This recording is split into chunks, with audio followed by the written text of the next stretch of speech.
Economic side पर अगर हम डेटा पॉइंट्स की बात करते हैं तो पिछले कुछ महीनों से हमें इन्फ्लेशन का, government boring from central bank और एक्सटर्नल अकाउंट के नंबर्स काफ़ी काबिल ज़िक्र रहे हैं, जिसने स्टेट बैंक को कंपेल भी किया है to lower rates to trigger economic growth in the system. CPI inflation सितंबर के महीने में फर्दर लोअर लेवल्स पे आई है और year on year CPI inflation का नंबर इज कम अराउंड 10.5%, जिसका मेजर एक रीज़न जो है वो हाई बेस इफेक्ट था पिछले साल का जो फ्लड्स की वजह से रहा, और इस वजह से जो CPI इन्फ्लेशन की डाउनवर्ड ट्रेजेक्ट्री है वो कंटिन्यू कर रही है। अदर दैन इन्फ्लेशन, जो स्टेट बैंक से जो गवर्नमेंट ऑफ पाकिस्तान की बोरोइंग है उसके लेवल्स भी काफ़ी लोअर लेवल साइड पे रहे हैं ड्यूरिंग दिस पीरियड, और इन दोनों रीजंस की बिना पर प्लस थोड़ी जो कंफर्ट एक्सटर्नल अकाउंट पे नज़र आई है, स्टेट बैंक ने अक्टूबर की मॉनेटरी पॉलिसी में भी डिसाइड किया to cut its discounted further, और 150 बेसिस पॉइंट का कट हमने अक्टूबर की पॉलिसी में देखा, which is brought discounted down to about 12%। After that announcement of monetary policy, external account का जो सितंबर में नंबर आया था उसने थोड़ा सा तो इट वॉज अलार्मिंग, और वहाँ पे कोई $908 मिलियन का हमने करंट अकाउंट में डेफिसिट देखा था, जिसने फर्स्ट क्वार्टर के डेफिसिट को कोई $1.2 बिलियन पे it has taken that number to $1.2 billion in the first quarter. Other than the external account number, fiscal account का भी जो साइड है, फिस्कल साइड के ऊपर भी हमने देखा है कि जो प्रॉब्लम्स हैं वो स्टिल कंटिन्यू कर रही हैं। फर्स्ट क्वार्टर की कोई estimated number is about 1.1% of the GDP, जहाँ पर जो उसकी फंडिंग प्रोफाइल है वो स्टिल टिल्ट कर रही है towards domestic sources of funding, जो क्लियरली प्राइवेट सेक्टर को क्रेडिट को क्राउड आउट कर रही है। गोइंग फॉरवर्ड, जो इन्फ्लेशन में डाउनवर्ड ट्रेजेक्ट्री कंटिन्यू कर रही है और जो बोरिंग लेवल्स हैं वो स्टिल लोअर लेवल्स पे हैं from the state bank, we feel that state bank has got some question to ease monetary policy further in November policy. But going forward अगर हम मीडियम टर्म की बात करते हैं in the next calendar year, तो वहाँ पे हम ये फील करते हैं कि जो non metallisation of foreign flows हैं प्लस जो फिस्कल इम्बैलेंसेस कंटिन्यू कर रहे हैं, इन बिना पर जो इसके ओवरऑल इम्पैक्ट होगा on the macro economic variables वो थोड़ा सा इतना अच्छा नहीं होगा जैसा हमने इस साल में देखा है। और स्टेट बैंक के लिए मीडियम टर्म के अंदर डिस्काउंट रेट को फर्दर ईज करना, मॉनेटरी पॉलिसी फर्दर ईजिंग करना थोड़ा सा मुश्किल होगा इन आवर ओपिनियन।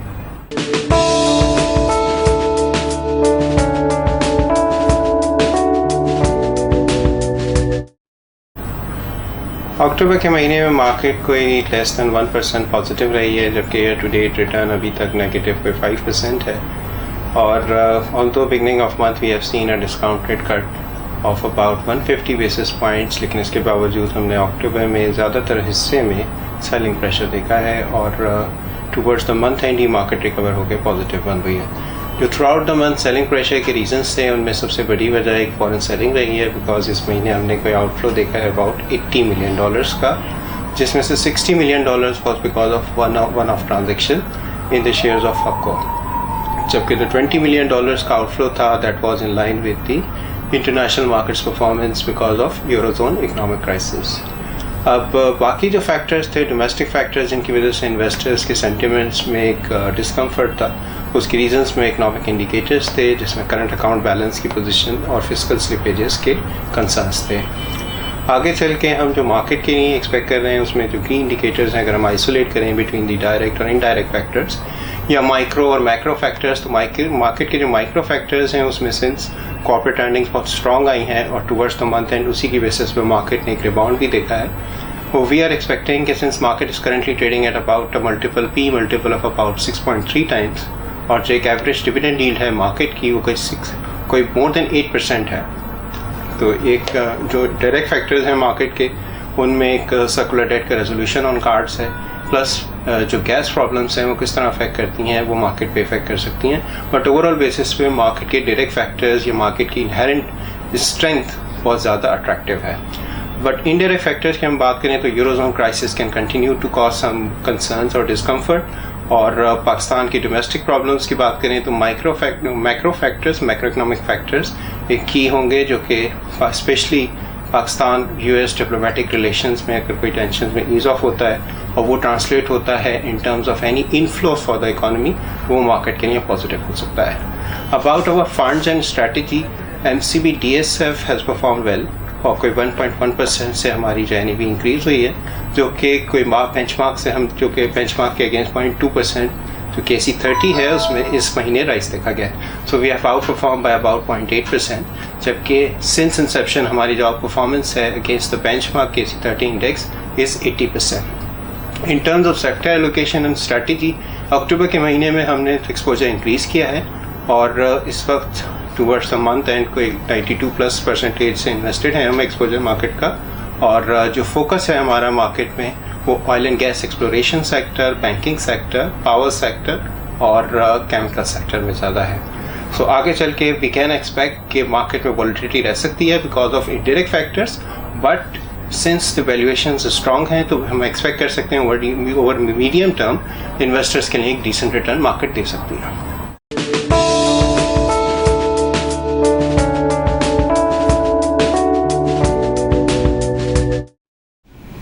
अक्टूबर के महीने में स्टेट बैंक ने 1.5% से डिस्काउंट रेट को कट किया है। तो अब जो हमारा यहाँ डिस्काउंट रेट हो गया है वो 12% है और जो है वो in this whole month of October interest rate जो है वो जो पूरा यील्ड गैप है वो कोई 1 से 1.5% के बीच में नीचे आ गया है। जो अब रेंज है हमारी वो ऑन द डिफरेंट टेनर्स जो हैं वो 11.5% से 12.5% के बीच के रेट्स हैं, as you can see in the yield curve. इससे जो है वो इस वक्त जो करंट सिचुएशन है मार्केट की उसमें लिक्विडिटी थोड़ी टाइट है और ये पूरे महीने में टाइट रही है। लोग ये एक्सपेक्ट कर रहे हैं कि फर्दर डिस्काउंट रेट कट होगा, लास्ट टाइम भी एक्सपेक्ट कर रहे थे और अभी फर्दर जो एक्सपेक्टेशन है वो ख़त्म नहीं हुई है और एक और मज़ीद कट जो है वो नवंबर के एंड या दिसंबर के बिगनिंग में हम देख रहे हैं नेक्स्ट मॉनेटरी पॉलिसी में। तो इसकी वजह से जो है वो बैंक्स का ज़्यादा जो है वो रुझान ट्रेजरी बिल्स की बाइंग में है और वो शॉर्ट टर्म पैसा स्टेट बैंक से OMO में बोरो करके अपने लॉन्ग टर्म के जो ट्रेजरी बिल्स हैं साल के और 6 महीने के उसकी बाइंग कर रहे हैं। इसकी वजह से मार्केट में एक लिक्विडिटी कंस्ट्रेंट जो है वो क्रिएट हो गया और जो है वो इसकी वजह से मार्केट गोइंग फॉरवर्ड भी थोड़ा सा शॉर्ट टर्म के अंदर लिक्विडिटी टाइट रहेगी। हमारा ऑन द मॉनेटरी फ्रंट अगर हम देखें कि जो मनी ग्रोथ है M2 है वो इस सब पूरे साल में शुरू के 4 महीने में जुलाई से लेकर अक्टूबर तक वो नेगेटिव है। इसकी जो बेसिक जो प्राइमरी वजह है वो है डिप्लीशन इन NFA। हमारे जो रिजर्व्स हैं वो कम हो रहे हैं और जो है वो इन्वेस्टमेंट्स जो हैं वो हमारे मुल्क में इस वक्त नहीं आ रही हैं नहीं, तो उस एंड पे एक हमें थोड़ा सा प्रेशर है जिसकी वजह से हमारी M2 ग्रोथ जो है वो इस साल नेगेटिव है। और गोइंग फॉरवर्ड भी हमें लगता है कि लिक्विडिटी में ये प्रेशर रहेगा अनलेस एंड अनटिल कि हमें बाहर से कुछ फ्लोज मिलें और जो है वो हमारा NFA दोबारा से पॉजिटिव टेरिटरी में आए। Coming to our fixed income funds, MCB cash management optimizer जो है ये एक open end money market scheme है। इसमें जो है वो हम जो है वो शॉर्ट ड्यूरेशन जो है गवर्नमेंट सिक्योरिटीज़ रखते हैं। इस फंड का मकसद है कि लोगों को शॉर्ट टर्म लिक्विडिटी प्लेस करने की एक एवेन्यू प्रोवाइड किया जाए और जो है इसमें हमने हमारा जो रिटर्न है अक्टूबर के महीने में वो 13.7% का रिटर्न हमने जनरेट किया है। ये जो हाई रिटर्न है इसकी वजह बेसिकली ये है कि हमें बहुत अच्छे कैपिटल गेंस हुए हैं on the investments in the treasury bills. इस फंड में हम 3 महीने और 6 महीने की ड्यूरेशन तक के ट्रेजरी बिल्स खरीदते हैं, जबकि इसकी जो एवरेज ड्यूरेशन पे जो इसकी रिस्ट्रिक्शन है by law it is 90 days. तो हमें 90 डेज़ के अंदर की ड्यूरेशन रखनी होती है। On the month end we have a duration of like 84 days और ये हाई एंड पे रखने की वजह यही है कि हम स्टिल जो है वो we are foreseeing a further cut in discount rate, that's why we want to have a high duration of the portfolio. I think going forward भी अब in the current interest rate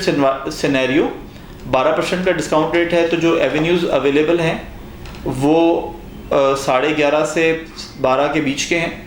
तो I think के जो return हम going forward deliver कर पाएंगे वो कोई it would be in double digits in the vicinity of 10 to 10.5%. But if there is a cut in discount rate, we may be able to generate a return of over 11%.